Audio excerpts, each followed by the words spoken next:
All right, so there's guys out there who are skinny fat, right?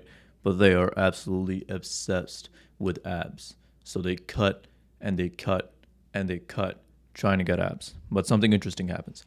Despite the fact that they're underweight, their abs never show and they don't really look all that aesthetic. They look frail and weak. Whereas there's other guys out there who go on a cut and they seem to achieve a fairly aesthetic physique, right? I'm going to talk about what I think is the difference here and how we can be in the latter group. Without further ado, let's dive into it. All right, I remember vividly sitting in my college class actually, and I'm sitting across a friend, and these were some of my group of friends that got me into weightlifting. And at that time, I was very, very skinny. I was like traditional skinny fat physique guy. And I looked at one of my friends and I said, "Hey, I'm gonna go on a cut." And my friend says, "What are you trying to cut down to?" And at that time, I was like, "Whoa, okay, a little bit rude, bro." Like, you know what I mean? But now that I think about it, he 100% had a point, and I understand exactly what he meant now that I'm at this point of my journey, right? Look, when I was at that point trying to cut, I was looking at all this advice online where it's like, oh, if you want abs, you just gotta cut, bro. Just keep cutting. Abs is all about cutting. And it's like, I'm gonna take that advice, throw it out the window. Okay, we don't listen to those people, right? Abs is not just all about cutting. If you're skinny fat, or if you were skinny fat, had a physique anything like mine, if you keep on cutting, you're gonna look something like this. That's not the type of physique we're trying to achieve. We want a nice aesthetic physique. If you just have abs and the rest of everything is frail, weak, with no muscle, that's not aesthetic at all, right? So that's not going to be the aesthetic physique. So if you had goals like mine, where you're trying to go for an aesthetic physique, I don't think just cutting is the answer. Yes, it will get you abs, but abs by themselves, again, don't really look all that great. Okay, so what's the practical advice in this scenario then? Or at least what I did that really helped me? I bulked, right? And that's 110% what I would recommend, right? Bulk, build up the muscle. The thing is, like, if you're skinny fat, like I remember being skinny fat, and then when I bulked up, right, I started to fill out my shirts. I immediately, almost immediately, it took a few months, of course, but almost immediately, I started to look better. And before that, I had spent so much time trying to cut weight, and it made like almost no difference.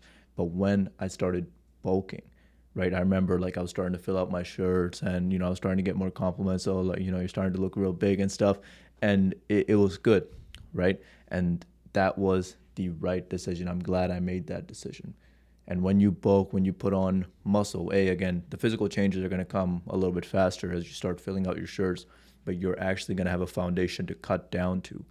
After you cut down, once you've bulked, then you're going to look, really aesthetic. And I also remember, when I first found out about this, like this whole bulking and cutting thing, I would like bulk for a little bit, and I'd be like, oh no, I'm getting too fat. And then I cut down, like, oh no, I'm getting too skinny. And then I bulk, and I've wasted so much time cycling through this. So really, I'd recommend once you've committed to something, whether it's bulking or cutting, and you've made up your mind, just stick with it. I easily believe I could have made double the progress I've made so far if I just stuck with the bulk and wasn't so scared of putting on, fat and things like that. So once you've chosen one, stick with it, see it through till the bitter end, and you will get great results. Now, there's one more point that I want to end this video off with, which I feel is very, very important, and I wish someone has said this to me. Well, if I'm being completely fair, people did say this to me earlier, but at that time I thought, oh, this is soft, this is weak, and I didn't really care for it. But now that I'm at this point of my journey, I've been lifting for like almost 5 years now, and here's the main point I want to make. Be kind to yourself throughout this journey, right? Look, had I just been nicer to myself, I was the guy who would like go into the gym with the hoodie up, headphones on, and if I missed my lift, if I didn't have my diet right, I would say like the absolute worst things to myself, right? That was me, calling myself. I'm not gonna swear on camera, but you get the point. Calling myself the worst things possible, right?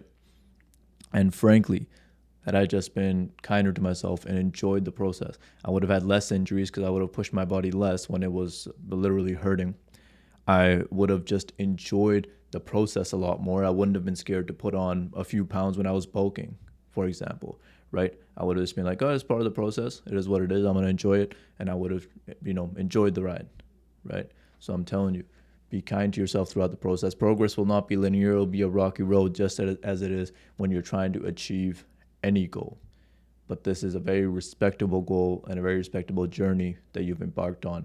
And I wish you nothing but the best. Now, I want you to imagine for a second. Imagine you stick with this advice, right? You decide to go on that bulk. And now you're getting big. You're starting to put on some muscle. You're starting to look real sexy, right? And then you cut down, right? And I'll be honest, one of my motivations anyway was to get more, because I was really, really insecure at that time. And one of my motivations was to get more attention on like dating apps and social media or whatever, right? So imagine now you've cut down, you got the foundation of muscle, some broad shoulders, you cut down and you're looking real good, right? You're getting attention on all the apps, the dating apps, whatever it is, right? Imagine that. Imagine that you stick with it, and even you yourself, you're looking in the mirror, because I used to hate my physique, right? And, loving yourself is very important, and it's not like just because you have a nice physique, you'll start loving yourself. So love yourself as you are right now. But just imagine even for a second that you look in the mirror and you're admiring all the, hard muscle you've built, all the hard work it took you to get to this point. And you're admiring this, amazing, amazing thing that you've built. Imagine that. And that's the path you're on right now. I'm telling you, this is going to be one of the most worthwhile journeys in your life. Stick with it. See it through to the end. I'm confident you can achieve great success in this. But again, what I believe doesn't matter. What you believe matters. So I hope that you believe in yourself too. And that's all I have for this video. Ultimately, I want this right here to be our positive little community where we encourage each other and help each other get to that next level in life. I'm going to leave my Instagram, TikTok somewhere over here. Please do support over there as well. Please do like, comment, subscribe. I'll talk to you later. Peace.